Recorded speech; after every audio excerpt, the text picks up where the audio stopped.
I saw your sexy hair, man.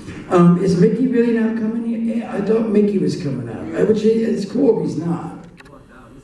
Oh, he walked out. He's like, I fucking hate this movie.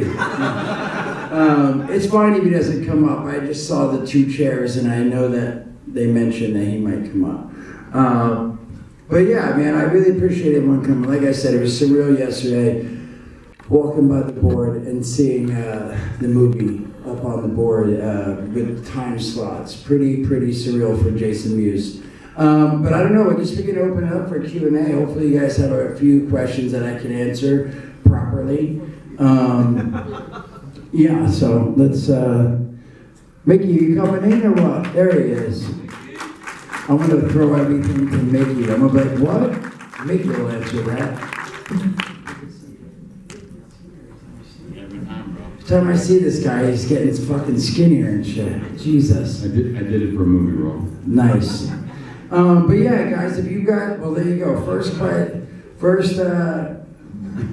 My wife was like, don't wear this hat. I just threw a hat on because me and my kid went swimming. And I thought, we had spoke her at 9. I thought I was coming at like 9 o'clock, so I thought I had time to shower and stuff. And then she's like, you had to be there at 6:15. I was like, what? Anyway, so my hair is like, poof. So I threw a hat. You Hall H with the hat, the whole hat incident at Hall H in Comic-Con. Oh, she busted my chops there. Yeah, she doesn't like me wearing hats. Anyway, but it is funny. I just thought of that because you said like it was. She's not here right now. I know. Well, I walked out of the house though with it on. But anyway, you have a question. I was just gonna say, was there a hard genesis for you putting the movie together and getting a budget and getting funding and everything? It was hard, but not hard. It was actually, I'm super stoked. So when I was out in London, I've been telling this story a bunch on the press and stuff, because this is how it came about the movie is when I was out in London, I did 5 days on a movie called Devil's Tower. I think it was 5 days. Sorry, my time frame for things are like so burnt and lost and shit. I was out there 5 days and someone was like, dude, you were there 2 weeks. But I feel like I did like 5 days on this movie, but I met a dude named gentleman Dominic Burns who produced the movie with Rob over there. And so Dominic and I did the movie and I hung out to do some sightseeing, except we were in Derby, but we also were close to Nottingham, and I was like, I want to fucking meet Robin Hood. And we searched for him. But no, I wanted to sightsee the castles and stuff. So I stuck around, I was hanging out with Dominic, and Dominic said, hey man, he's like, you always play like the slapsticky guy and stuff. He's like, what else would you want to do? And I said, well, I really want to direct, but I also really want to play like a Hannibal Lecter or fucking American Psycho, or like if you've seen the show The Shield, like the rogue, like badass cop, something different and challenging for me. And he was like, oh, get out of here. And he's like, look, I hope you don't mind. I'm gonna try to think of something and write something for you. It's gonna take time to do it. And like a few months went by and he was like, hey man, he called me up. He's like, hey bro, I hope you don't mind. He's like, me and my buddy Chris, we wrote this script and we want to see what you think. And then I read it and I liked it. And then I was like, yeah, but how about this, this, and this? And I gave him some ideas and then he came back. And we went back and forth for a few times. And then this is what came out of it, this script, this story. And I was like, that's awesome. And then he's like, look, man, I'm going to try to get money for it. And I was like, all right, cool. And I didn't hear from him for like 5-6 months. So I really just thought he got like another job, because he's produced a couple movies, like a Van Damme movie, a World War III movie. Getting money for a movie is tough, you know? Yeah, it is tough. I'm not saying it's easy, but he did. 6 months later. Yeah, it was like 6 months later, he called me up, he's like, bro, he's like, I found financing, we're almost there, we almost have all the money, and they're gonna let you direct. And I was like, get the fuck out of here, I thought you were out working and forgot about me. And he's like, no, dude, he's like, I'm serious. And then we started getting the ball rolling. I believe that's when he hired Rob, and him and Rob started piecing the paperwork together, and they found Mickey and all this stuff. So I don't want to say it was easy, but I mean, for me, like, because he like called up and was like, I'm gonna search. I know he like went out and it wasn't easy for him, but I got lucked out, and I'm again super grateful to all these guys, because they like went above and beyond and like. Guys, what a director, right? What a director. First time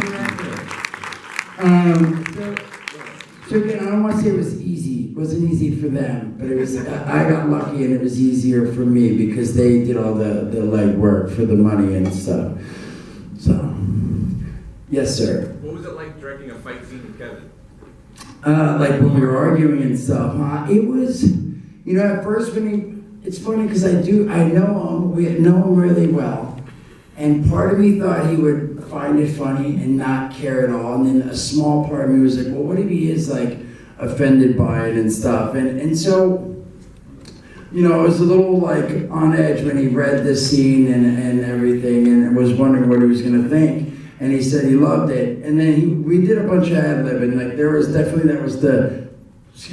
like the scripted, a good version of the scripted with a bunch of ad-libbing. And he went above and beyond, like you could see he really gets into it, and at one point we both were like almost tearing up and stuff. It was pretty awesome, but it was weird. It was weird because I would never say anything like that. And that's why I say, like, when I'm horrible at explaining movies, but I explain the movie, I say it's like everyone plays themselves, but it's definitely an Earth 12 multiverse version of everyone, because I would never set Kevin up. I don't care. Like I feel like he'd have to. Only thing I can imagine him doing for me to ever get that upset is like he would literally have to like do something to my kid or my wife. Otherwise, I can't imagine that being anything where I would set him up. And I would never say anything like that to him. I feel like the reason him and I have been working together so many years is because there is no ego involved and stuff. It's like, and I feel like if he really felt a certain way about me not being able to play a role or something, like I would take his advice. So I'm just saying, like, that would never happen, but at the same time, it's like, there's this, like, I know over the years, like, there's a couple movies, like, Mallrats, when we first did Mallrats, it was the first studio movie, and I remember he was really bummed out because it didn't do well in the box office, you know what I mean? And then it came out on DVD, and people started to love it, and that's really where it got the traction, the movie got the traction on DVD, but, so again, it sort of stemmed from that a little bit, but it was weird fighting with him. It definitely is weird because I feel like we've never, honestly, besides when I was like strung out on drugs or something way back. So just so you know, if you're like, drugs, I have like 9 years and like 2 months sober now. Thank you. But there was definitely, he dealt with me, before that, he had dealt with me a few times, pretty messed up and bad, but that was the only time we've ever had a situation where we've been like that in each other's face, but it was more like him being like, just get sober and stop, you junkie fuck, and like upset, more disappointed and upset with me, but not like mad, so, but it was weird, but it was fun, it was definitely, a cool thing is most of the people in the movie I was friends or acquaintances with, and so it was a lot of fun, like Nick Nack and Casper Van Dien I'm friends with. It was fun playing around with him and pushing Nick Nack and stuff. Brian O'Halloran like blew me away, like that when he's like crawling up and he's like, you're gonna have the Odyssey. Before we did that scene and I was gonna hit him with it, we were going through the steps, like, okay, when I say action, you'll say this, and then I'll hit you, and whatever. So we were like blocking it out, and I like stepped away for a minute and came back, and I was about to ask him, but because he was going to be crying, he literally was like had his head down, he was like,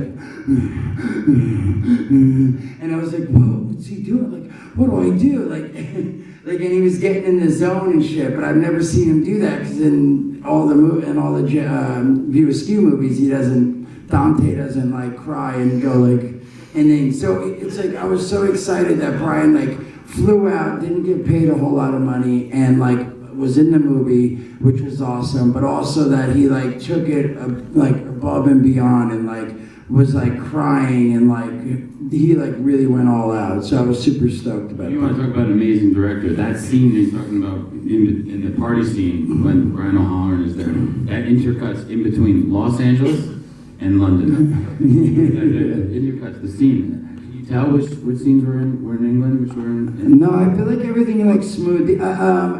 Kevin's scene at the end is funny with the judge.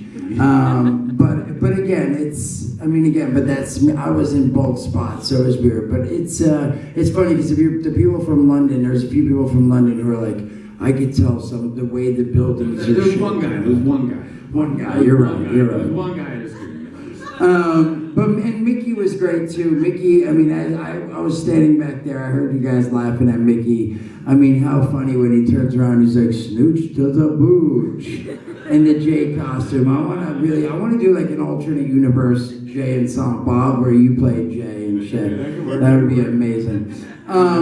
Any more questions? Ask Mickey something.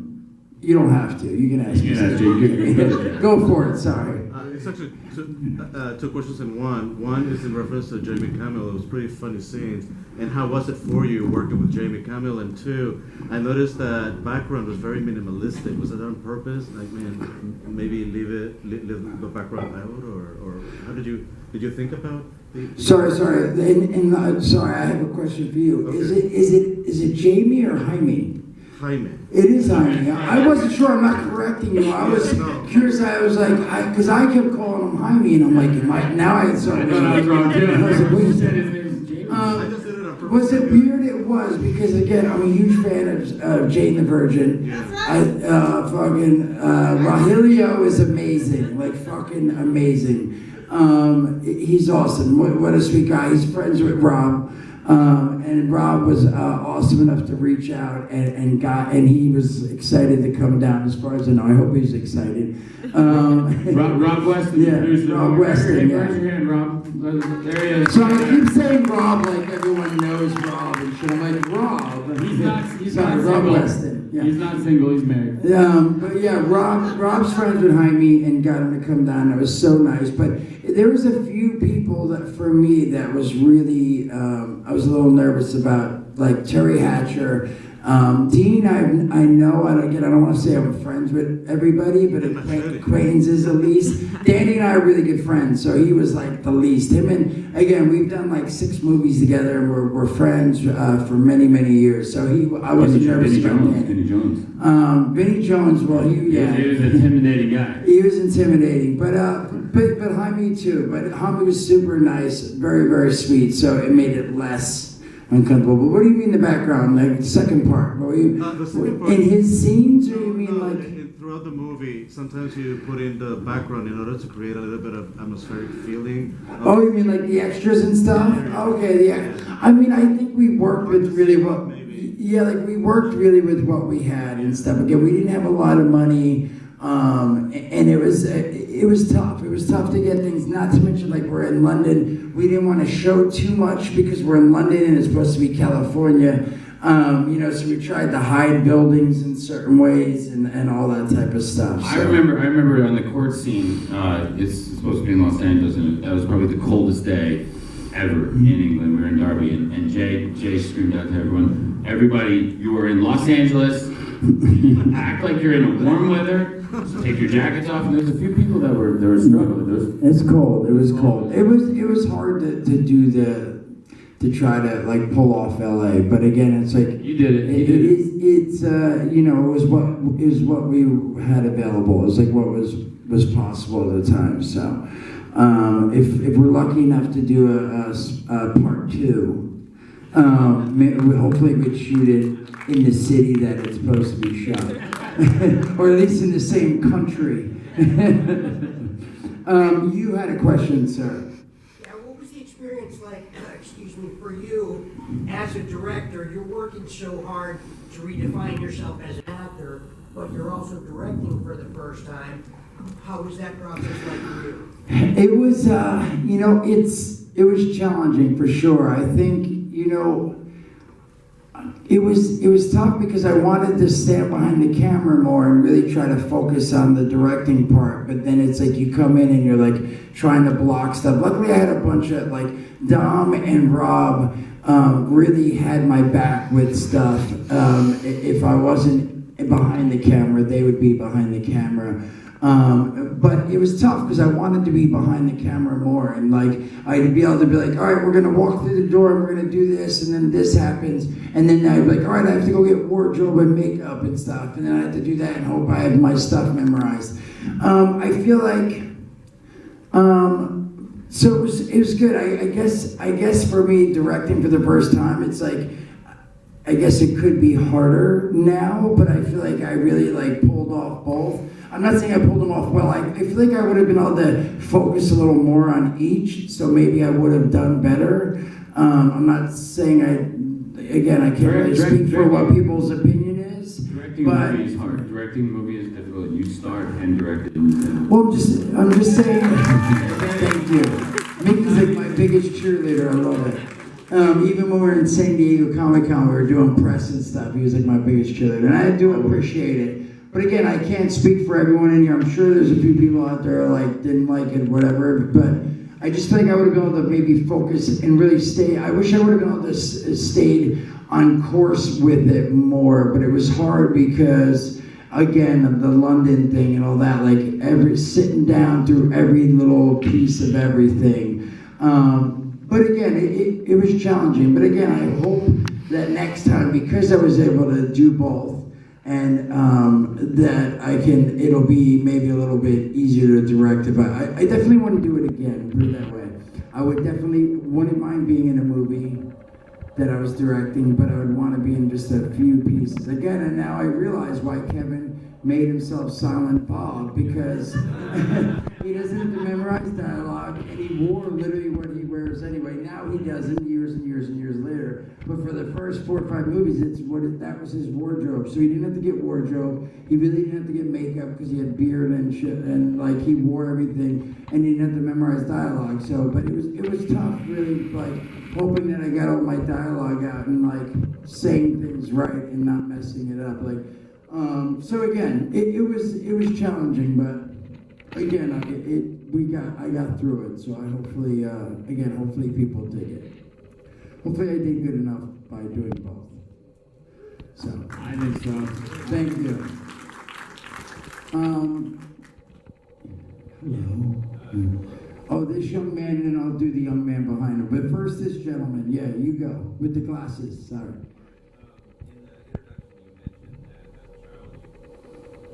And the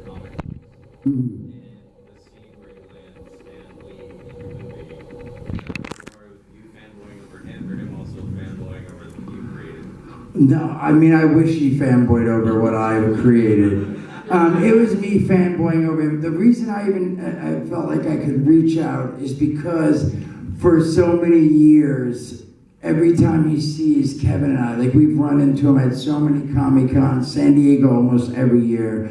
Kevin did an Audi commercial and he had Stan in it. And every time he sees Kevin, he always says, "Hey, you guys, Kevin, when are you going to put me in a movie, your next movie?" Because he knows Kevin's a director and writer and makes movies, and I don't make movies. But I'm like, he's asked Kevin so many times, why wouldn't he say yes to my movie? I hope, anyway. So I figured I'd reach out and try. But it was really just me being like, how amazing it would be to have him in the movie. Like I really find Stan to be, and I know most people do, but it's like he's so he's just a legend to me. Like he really is. Like him, like someone to think of like all these characters that most people. I would say Spider-Man, for example. I would say if any 5-year-old in any country, in any like fucking little island off the coast of what the fuck, with no Spider-Man, and it's crazy that one dude thought of this character and like everyone knows who that character is, and he's just such a nice guy. He was such a nice guy, and I just thought it'd be amazing to have. He was in Mallrats, my first studio movie, and for him to be in this movie. So I reached out to his guy Max at the time, and he was like, he called us up, and it's another thing besides like going back to the question you asked about.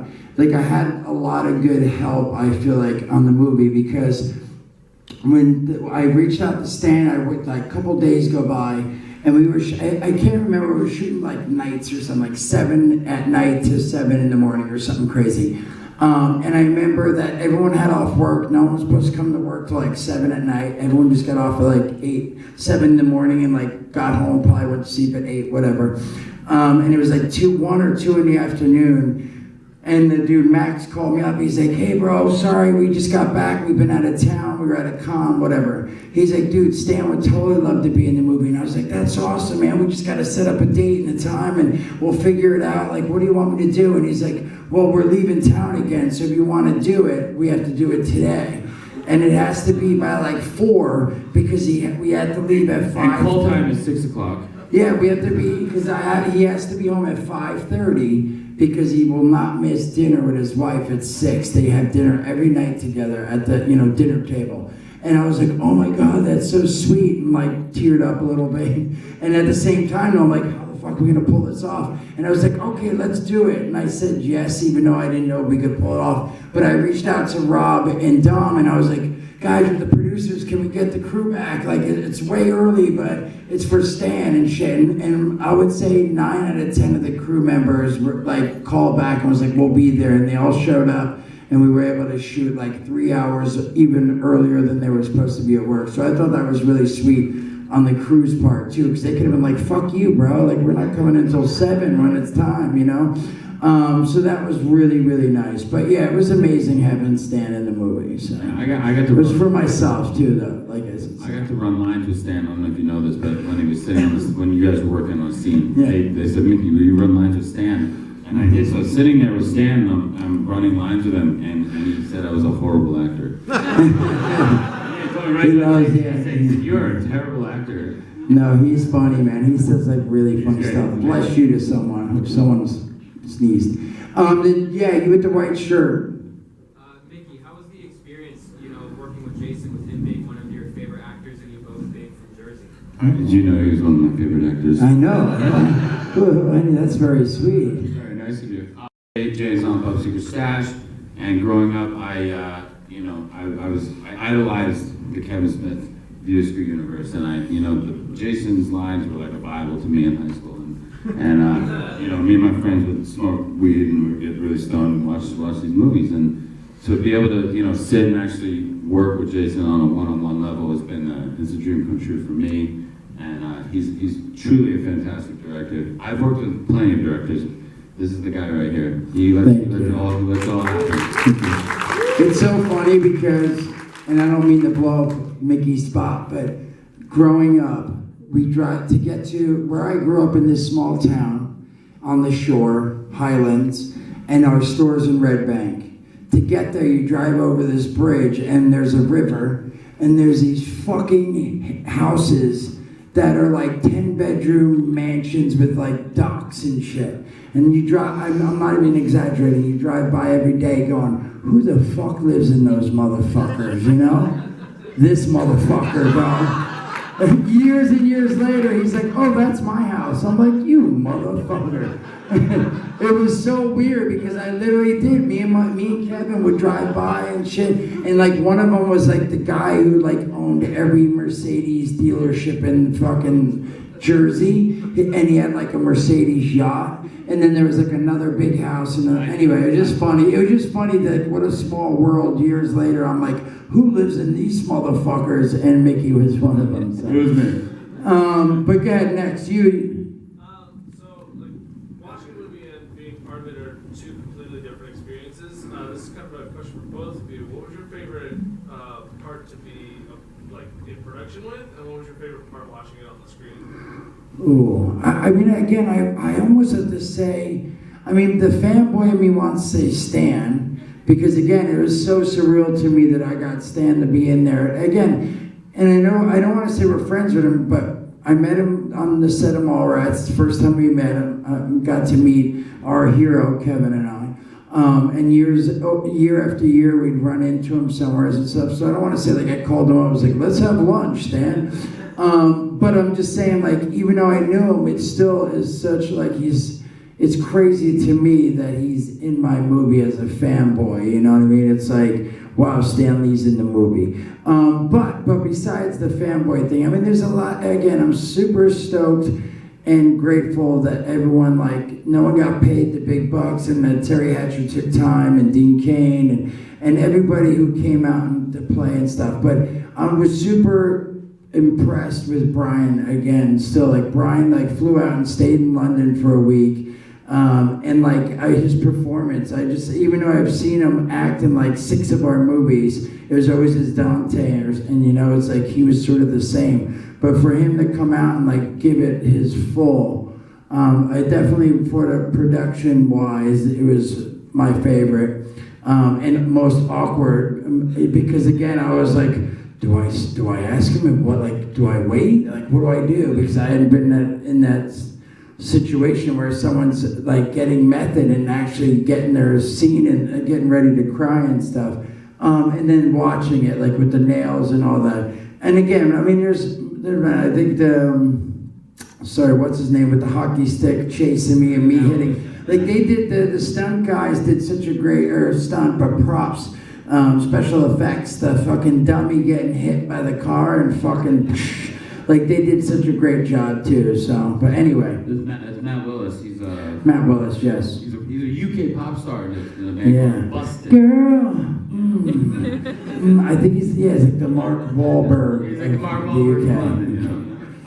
For me, I absolutely loved being able to see some of my friends that got to be in the movie. There's little bits and bobs of my buddy Theron he's done makeup. I think he's like Danny Trejo's like gay assistant or something. And then, that's nice. But honestly, to watch the film, I love when Jason let me kind of just do what I wanted to do, and he let me improv. And there's a scene where I fall down as I'm looking at Jason. I was completely and I didn't tell anyone that I was going to do it. So at the time, I think you were behind the monitor, and I'm looking and I fall backwards, and everyone goes, "Oh shit!"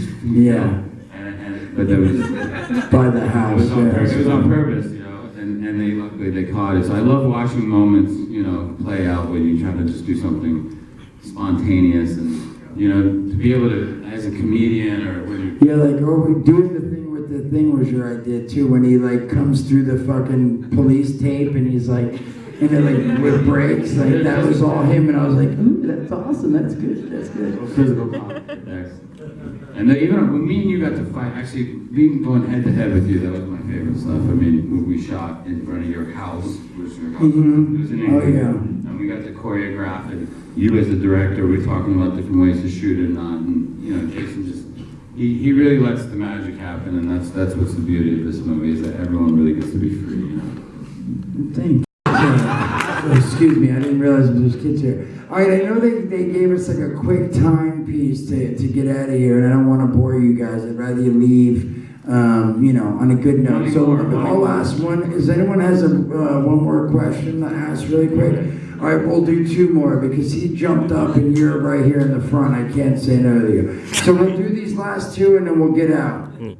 Yeah, I was just wondering, I mean, did you know Zach Galligan before you did this film, or was this the first time you met? The first time. Well, I hadn't met him. Again, crossing paths, but I wasn't friends with them. So it was the first time I really got to spend time with them and stuff. So without just being like, hey, how you been and stuff. Again, the cool thing is like the Comic-Cons, besides getting to meet all the awesome people who come up to get pictures and stuff, and I get to hear like really sweet things and stuff. I love like a lot of times like military will come up and be like, dude, we were, you know, fucking knee deep in Afghanistan, your movies got me through it. And or people listen to the podcast, Jane Silent Bob get old and now they have a year sober. Like those things I wouldn't hear if I wasn't there at the cons. But the other funny thing is like going to the green room to like get a fucking drink or a snack, and it's like, you know, Bruce Campbell, Sam Raimi, you know, like it's Zach Galligan. Like it's just so weird, and I'm always super uncomfortable because I'm like, oh, there's this guy. I love that guy's movie, you know. So I never hang out. My buddy that goes with me all the time, his name is Jay West. He's always like, dude, why don't we hang out in the green room and get some food and shit? I'm like, I can't go in there because I feel really weird and stuff. Not in a bad way, but just because I'm like, you know, I get all excited for certain people. I'm like, ooh, that guy, I love that show. There's Jessica Fletcher from Murder, She Wrote. She's my favorite. She's never been in any, but it would be that way. So yeah. All right, last question, man. X away. I hope it's good. Are there any Boo! No, I'm just kidding. members here in the audience? Yes, we do. Is there any other cast members? So we got to raise your hand, Esther. Um, Here we go. Back. Cast members. The chief of police. She's the chief of the police, Bobby. How about a security guard? Security guard. Oh, nice. He was great. I've been getting good. People have been telling me how funny they think you are. Sees all the angles, that guy. Yeah. Awesome, brother. Well, thank you. I wish I knew I would have had you guys come up. I apologize. There is a screening tomorrow as well with a Q&A, and if you guys come tomorrow, you want to get up here. It's up to you. You don't have to, but yeah. But honestly, guys, I really, really appreciate you coming out and spending your Saturday night here watching my movie, our movie, and getting listening to me talk about stuff and Mickey. Guys, So thank you guys so much. Jason Mewes. I believe we got James Silent Bob coming on. Yes, James Silent Bob Reboot comes out October, so keep an eye out. Yeah, we're going to be Kevin and I will be touring with that and showing the movie and doing this. What we're doing right now, Kevin and I afterwards will be doing a Q&A. Not for every screening, of course, but there's set places where we're going, so you can go to, I think it's rebootroadshow.com for that in October. So thank you guys very much. Have a good night.